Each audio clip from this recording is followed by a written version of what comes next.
Taro adjusted the settings on his atmospheric analyzer, his eyes fixed on the data streams flowing across the screen. The outpost sat perched on a cliff overlooking the vast purple plains of Nexus 7, a world the Voidborn had cataloged but found unworthy of colonization. The twin suns cast long shadows as they began their slow descent toward the horizon. As a xenobiologist for the Voidborn Collective, Taro's assignment to this remote station was both a privilege and a punishment. He had questioned too many assumptions during his training, shown too much interest in lesser life forms. Now he monitored this empty sector alone, documenting microorganisms and simple plant analogs, while his peers explored more promising worlds. The Voidborn considered themselves the pinnacle of evolution, tall, gray-skinned beings with enhanced cognitive abilities and technological mastery spanning thousands of years. They had charted countless star systems, but never encountered any species approaching their level of advancement. This confirmed their long-held belief that they were destined to guide the universe toward perfection. Taro, however, harbored private doubts. The universe seemed too vast for just one advanced species. The alarm shattered the silence of the outpost, its high-pitched wail causing Taro to knock over his cup of nutrient solution. The security system had detected an unauthorized entry into the planet's atmosphere. Taro quickly switched his main screen to the tracking system. A small vessel, unlike any in the Voidborn registry, was plummeting toward the surface trailing black smoke. Classification unknown, the computer announced.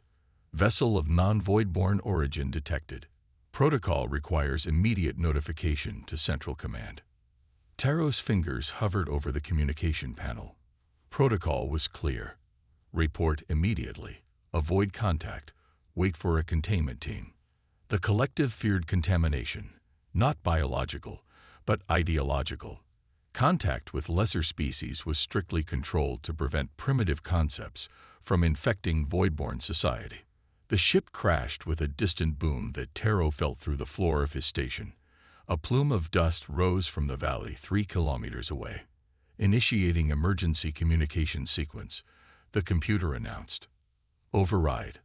Authorization Taro 9 Delta. He said quickly, possible biological hazard requires preliminary assessment before notification. The computer paused. Override accepted. Assessment period granted, 2 hours.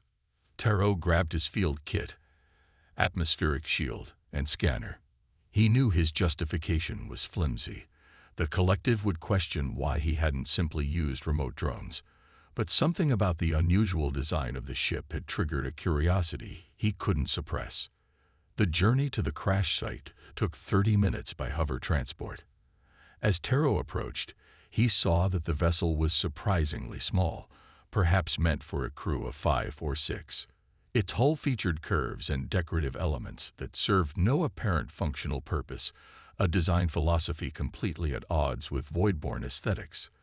The ship had carved a deep furrow in the purple soil before coming to rest against a rock formation. Part of the hull had split open, revealing the interior. Taro approached cautiously, scanner extended before him. No radiation detected. Atmosphere around vessel shows traces of oxygen, nitrogen, and carbon dioxide in unusual proportions. Taro muttered into his recording device. Design suggests artificial gravity and faster-than-light capabilities, but propulsion system appears primitive compared to Voidborn standards. He reached the jagged opening in the hull and peered inside. Most of the interior was crushed or burned, but a section resembling a control room remained partially intact. And there, strapped to what appeared to be a pilot's chair, was a being unlike any Taro had ever seen. The creature was smaller than a Voidborn, with a frame that seemed fragile by comparison. Its skin was a shade of brown that Taro had never observed in sentient species, and it had strange fibers growing from its head. Its respiratory system appeared to be functioning, though labored. Remarkable, Taro whispered, adjusting his scanner to analyze the being's biology. Bipedal, endoskeletal structure, appears to breathe oxygen. Cellular composition suggests carden-based life form with surprising similarities to voidborn physiology, despite clear evolutionary divergence. The being's eyes suddenly opened, revealing irises of dark brown. Taro stumbled backward in surprise, nearly falling through the ruptured hull. "Who? What are you?" the creature asked in a language Taro's universal translator struggled to process. The words came through broken and disjointed, but understandable. The being's voice had a higher pitch than voidborn speech, with unusual variations in tone. Taro hesitated. Direct communication with unknown species without collective approval was a serious violation, but the scientific opportunity before him was unprecedented. "I am Taro, xenobiologist of the Voidborn Collective," he replied, his translator converting his words into sounds the being might understand. "This planet is designated Nexus 7 in our star charts. Your vessel has crashed. Are you injured?" The being attempted to move and winced. "Yes, my leg is trapped, and I think my ribs are broken." She looked around at the destruction. "The others, my crew. Did you find anyone else?" Taro scanned the wreckage. "I detect no other life signs. I believe you are the sole survivor." The being closed its eyes briefly, an expression crossing its features that Taro couldn't interpret. When it opened its eyes again, they glistened with moisture. "My name is Ju," she said. "I'm human. First officer of the exploration vessel Horizon." She coughed, and Taro noticed a red fluid at the corner of her mouth. "We were mapping this sector when our engine core malfunctioned." "Human," Taro repeated, recording the designation. "Your species is unknown to the Voidborn database." "And yours to ours," Ju replied, studying him with intense curiosity despite her pain. "You look like the aliens from old Earth movies, but taller." Taro didn't understand the reference but noted it for later analysis. His scanner showed that the human's vital functions were deteriorating. The logical course of action was clear. Report to the collective, maintain observation from a distance, and wait for the containment team. Yet as he looked at Ju, Taro made a decision that would change everything. He began carefully removing the debris pinning her to the chair. "I have medical supplies at my outpost," he said. "I will help you." As he worked, Taro knew he had crossed a line from which there would be no return. His first encounter with a human had already begun to change his understanding of the universe and his place within it. The hover transport hummed quietly as Taro navigated back to his research station, with Ju secured in the cargo compartment. He had created a makeshift stretcher from parts of her ship, careful to keep her spine aligned. Every few minutes, he glanced back to check if she was still breathing. The human's life hung by a thread, and each bump in the terrain made him wince. The research station loomed ahead. A sleek silver structure perched on the cliff edge, its sensors and communication arrays pointed toward the stars. As he approached, Taro activated his personal access code, bypassing the standard security protocols that would have automatically reported the presence of a non-voidborn life form. "Computer, disable all automatic reports for the next 30 cycles," Taro commanded as he entered the airlock. "Classify all activities as confidential research under my personal authority. Warning: such actions require collective approval." The computer responded in its flat voice. "Override." "Emergency Protocol Taro 9 Delta," he replied, knowing he was stretching the emergency classification beyond its intended use. "Override accepted.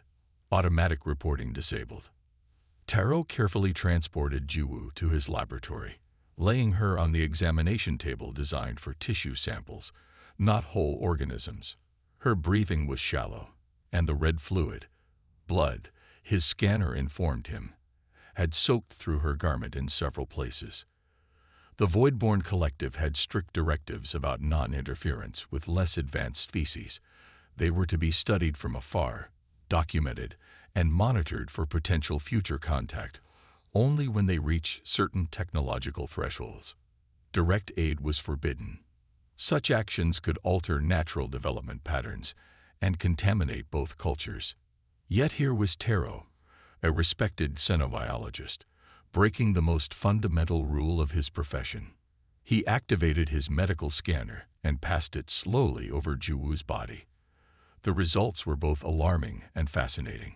She had 3 fractured ribs, a compound fracture in her left leg, internal bleeding, and a mild concussion.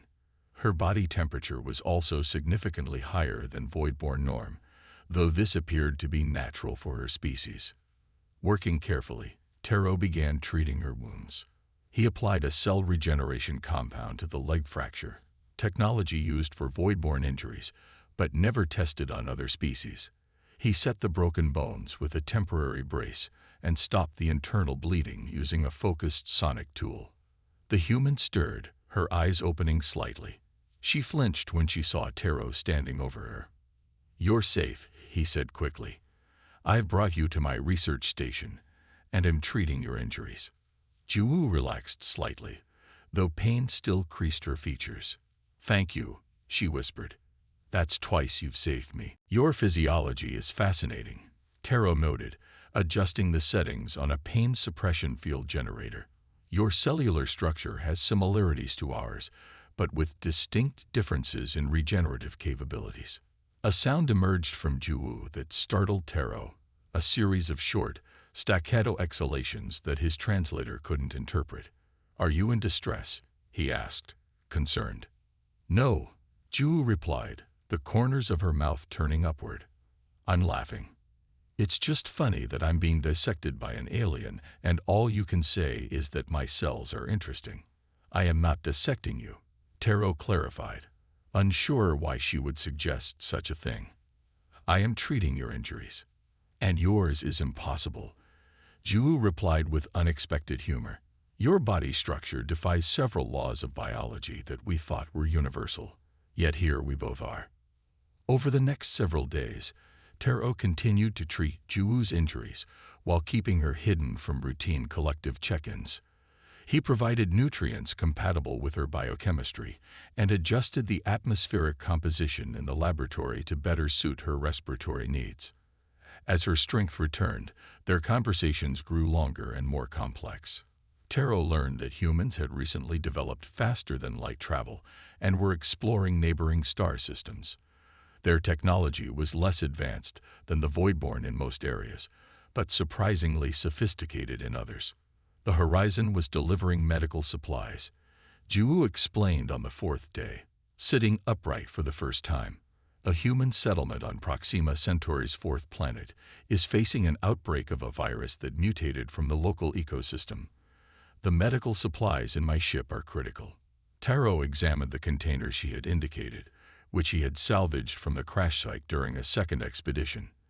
They contained synthetic compounds and biologicals designed to combat the pathogen.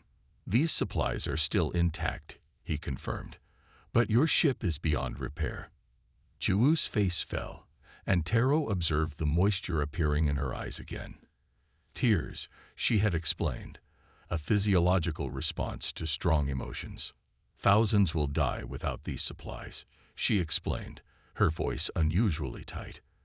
"The colony is still small, less than 20,000 people, but they have limited medical facilities. This outbreak could wipe them out." Taro ran calculations in his mind. "Your flight path through the gravity well of the binary system was highly dangerous. It reduced your journey by only 3 standard cycles, while increasing failure risk by 47%. Some things matter more than personal safety," Juwoo said simply. Taro's neural receptors pulsed with confusion. The statement contradicted fundamental voidborn philosophy. The collective taught that preservation of self was the primary directive, with service to the species as a whole coming second. Individual risk for the benefit of others, especially unknown others, was deemed irrational and evolutionarily unsound. "Why would you endanger yourself for strangers?" he asked, genuinely curious. Juwoo looked surprised by the question. "They're not strangers. They're people, human beings like me. They have families, dreams, lives worth living." She paused, studying Taro's expression. "Wouldn't your people do the same?" Taro considered lying to avoid revealing the Voidborn's coldly logical approach to existence, but something about Juwoo's direct gaze made deception feel inappropriate. "No," he admitted. "The collective would calculate the value of those lives against the resources required to save them and the potential risk.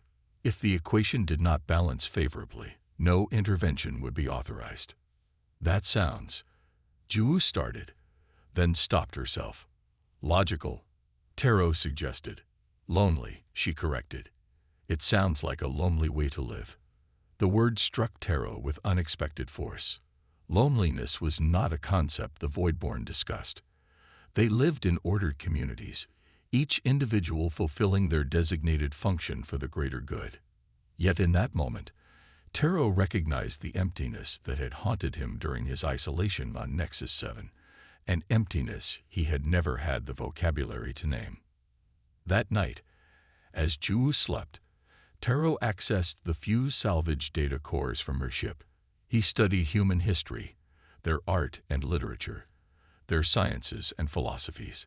He found a species defined by contradictions, capable of great violence, but also extraordinary compassion, technologically innovative, yet often guided by emotion over logic, individually fragile, but collectively resilient. Most striking to Taro was the human capacity for self-sacrifice. Their historical records were filled with accounts of individuals risking or giving their lives for others, not just for family members, which had some evolutionary logic, but for strangers, ideals, even other species. The Voidborn would never prioritize others above themselves. It was inefficient, illogical. Yet as Taro observed the sleeping human whose first concern had been for the lives of distant colonists rather than her own survival, he found himself thinking that perhaps there was something admirable in such a logic. And for the first time in his life, Taro questioned whether the Voidborn's definition of advanced consciousness was as complete as they believed. 14 days after Juwoo's crash landing, Taro stood in the storage bay of his research station, overlooking their escape plan. The ship wasn't Juwoo's original vessel, that was beyond repair. Instead, it was Taro's personal transport, modified with parts salvaged from the human ship. The modifications had taken every moment of his free time, working through the night while Juwoo slept. "The navigation system is calibrated to Proxima Centauri," Taro explained, running his six-fingered hand over the newly installed control panel. "I've increased the oxygen levels in the cabin and adjusted the gravity to match Earth standards." Juwoo walked slowly around the ship, her limp still noticeable but improving daily. The cell regeneration compound had worked better than expected on human physiology. "You're really doing this," she said, her voice quiet with wonder. "You're risking everything to help me deliver these supplies." Taro paused, his tall gray frame reflected in the polished surface of the ship's hull.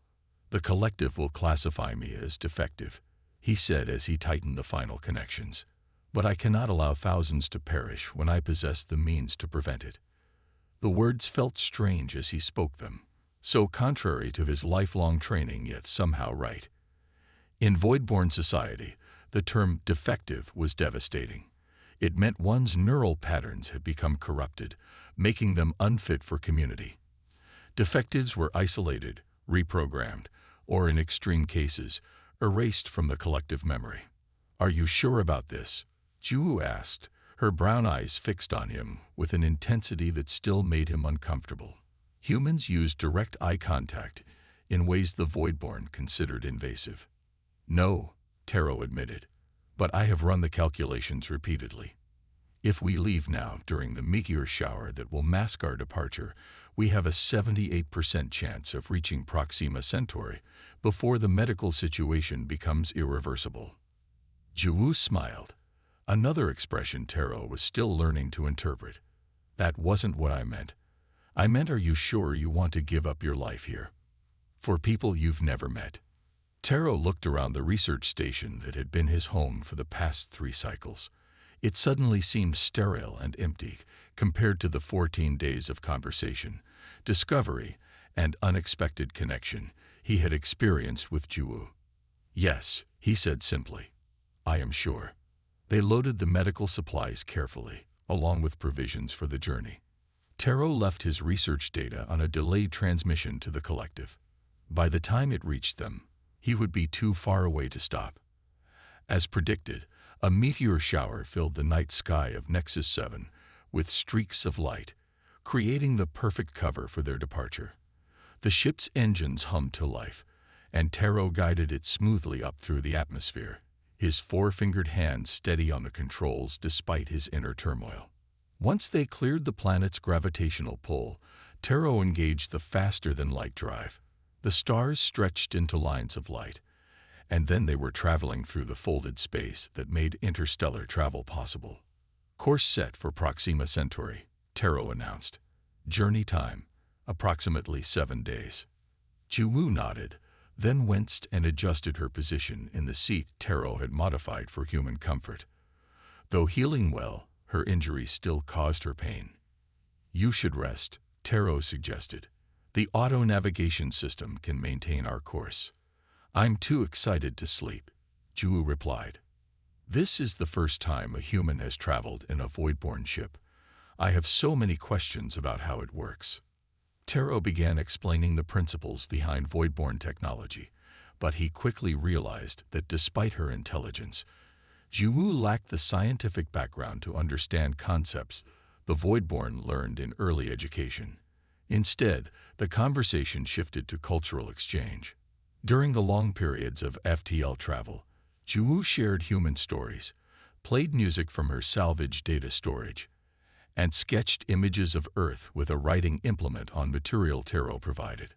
This is where I grew up, she explained, showing him a drawing of structures nestled between tall geological formations.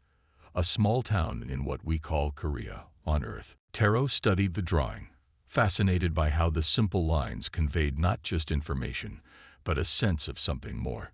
Your species invests significant time in creating non-functional representations, he observed.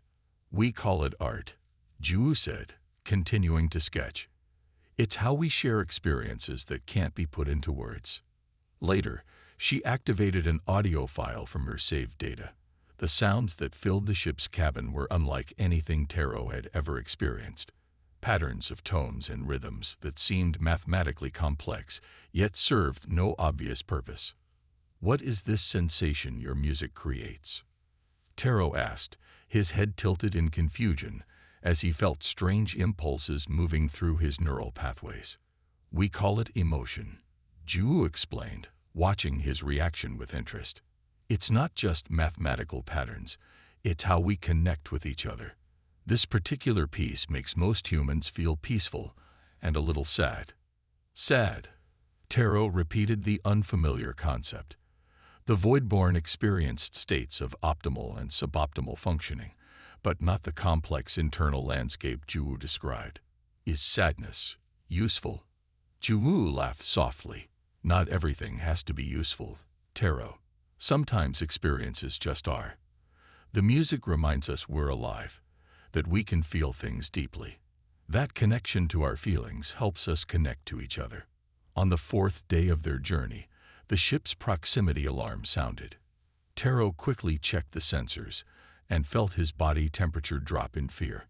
Void-borne patrol vessel, he said, his voice tighter than usual. They're scanning us. Can they identify the ship? Jiwoo asked, immediately alert. Yes, it's registered to me.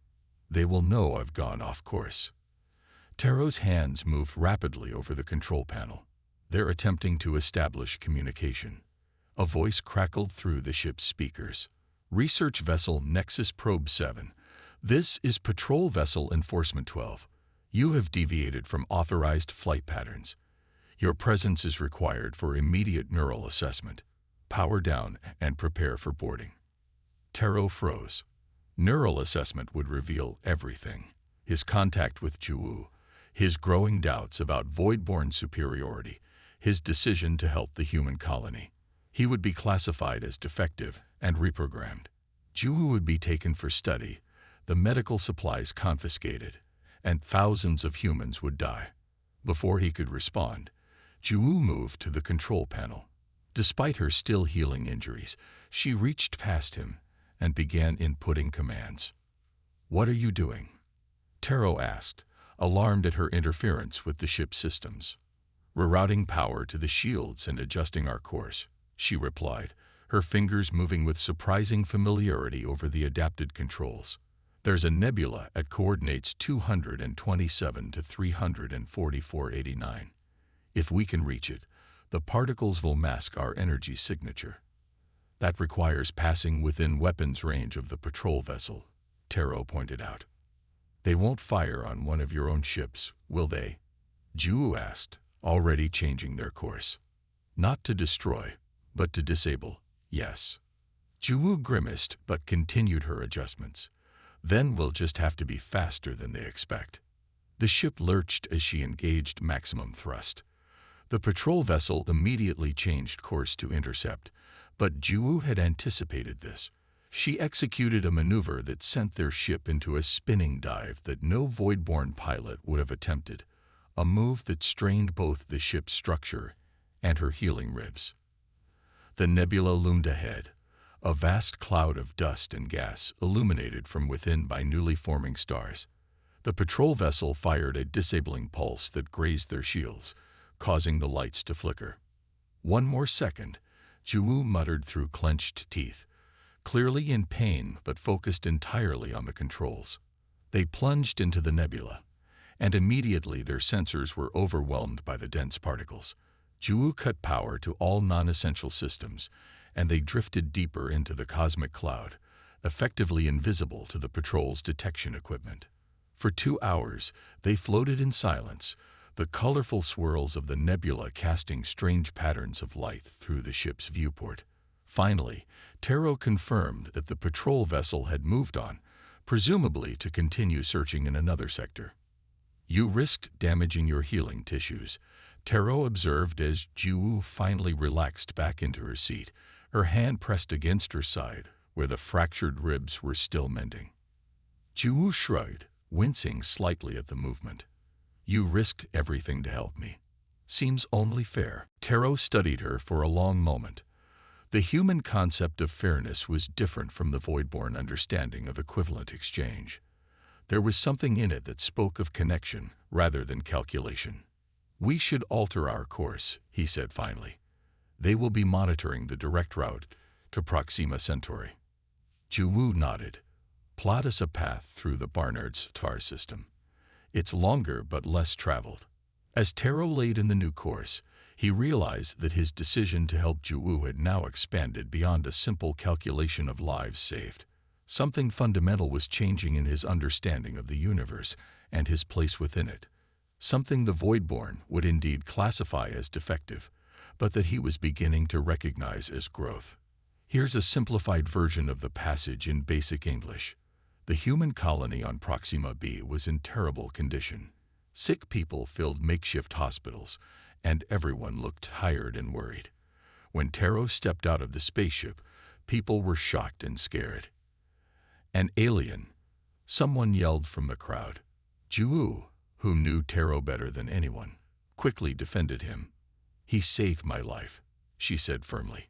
"He brought these medical supplies that might help us survive." The settlement leaders looked uncertain. They didn't trust Taro, but they also knew they desperately needed help. After careful discussion, they allowed him to stay and examine their medical equipment. Taro quickly noticed problems with their medical tools. "Your current system wastes almost half of the medicine," he explained.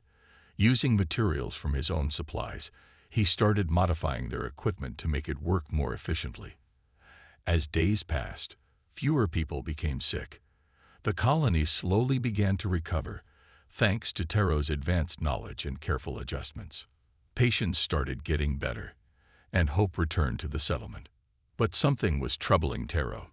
A transmission from his own people, the Collective, warned him that they had tracked his location. A fleet was coming to find him. A fleet that intended to eliminate what they saw as a potential threat. During a meeting with the Settlement Council, Taro explained the dangerous situation. "My people believe your species is a future risk," he said quietly. "Not because you are currently dangerous, but because of what you might become in the future." The council members listened with growing worry. They understood that Taro was now caught between two worlds, his own people who wanted to destroy the humans, and the settlement he had helped save. Jiwoo stood close to Taro, showing her support. She knew he had risked everything by helping them, and now he faced potential punishment from his own civilization. The approaching collective fleet represented more than just a military threat. It symbolized a judgment about humanity's potential, a judgment that could mean complete destruction. Taro looked out over the settlement, seeing the people he had helped heal. He knew he would have to make a difficult choice soon, between his own people and the humans who now depended on him. The settlement waited, tension growing with each passing hour. Would the collective fleet arrive and carry out their planned cleansing? Would Taro find a way to protect these vulnerable humans?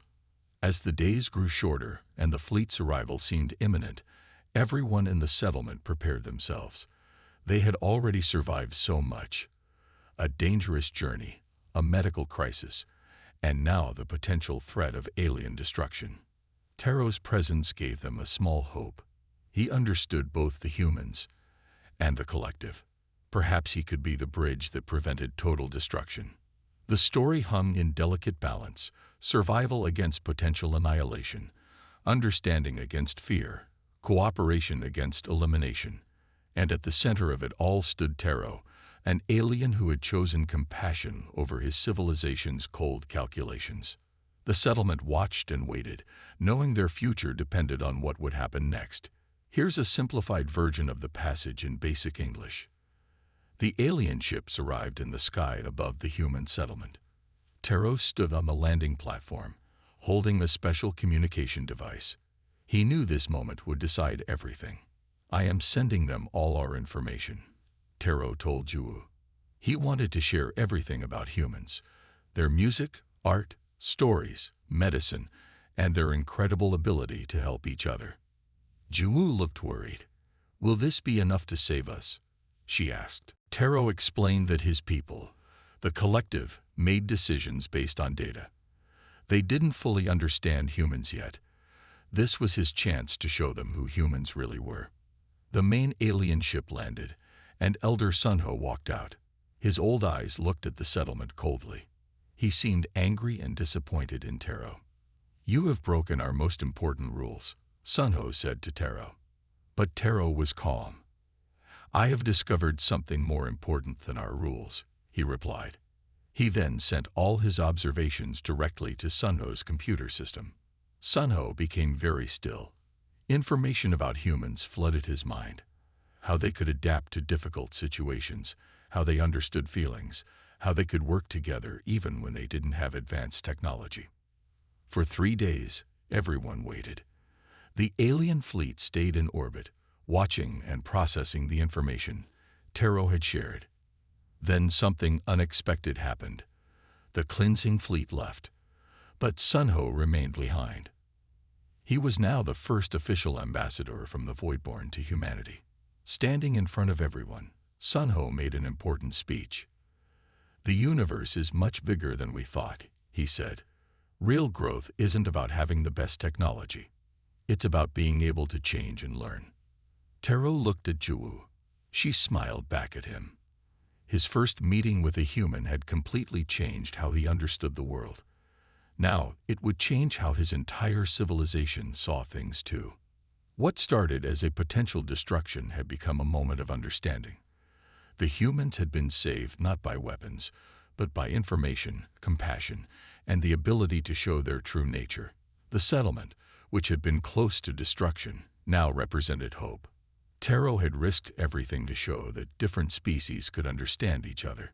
His brave choice had prevented a war and opened a new path of communication.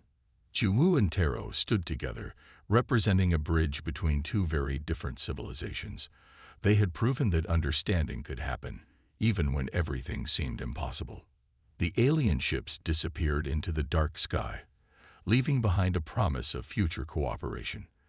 The human settlement, once on the edge of destruction, now looked forward to a new future of discovery and friendship.